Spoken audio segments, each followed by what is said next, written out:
Malheur, dit l'Éternel, aux enfants rebelles, qui prennent des résolutions sans moi et qui font des alliances sans ma volonté, pour accumuler péché sur péché. Ésaïe, chapitre 30, verset 1.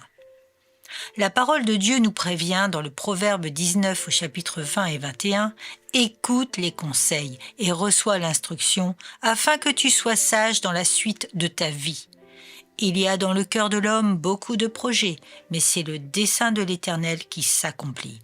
Combien de fois sommes-nous encore rebelles, souvent lorsque nous laissons l'influence charnelle l'emporter sur la volonté divine. Pourtant, Dieu insiste et proclame dans Matthieu chapitre 6 verset 33 « Cherchez premièrement le royaume et la justice de Dieu, et toutes ces choses vous seront données par-dessus. » Durant plus de 20 ans, j'ai lutté avec cette tentation d'agir afin que le Seigneur bénisse mes décisions au lieu d'écouter et de suivre ses conseils. Mon déficit cruel d'obéissance avait pour racine l'anorexie de la parole de Dieu, alors que là encore Dieu nous demande dans sa grande bonté de la méditer jour et nuit. Malheur aux enfants rebelles qui ne consultent pas le Seigneur. Prions, frères et sœurs, pour que le peuple de Dieu ait une soif sans limite de se tourner vers le Très-Haut afin de faire, oui, de faire sa volonté, d'écouter ses conseils et de mettre en pratique ses commandements.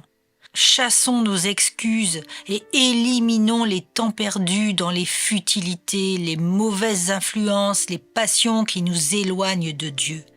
Le diable ne cessera jamais de nous tenter à ne pas consulter Dieu, en nous faisant croire que la grâce divine est suffisante. Combattons notre pire ennemi, qui n'est autre que notre chair rebelle, en demandant au Seigneur de la briser en 1000 morceaux, afin que son esprit nous conduise vers la sainteté. Marchons sur le chemin de la sanctification avec comme seul objectif celui de diminuer, afin que Jésus grandisse en nous. Luttons en esprit afin de ne pas accumuler péché sur péché, car plaire à Dieu commence par le craindre et chercher en tout point à le connaître et à faire sa volonté.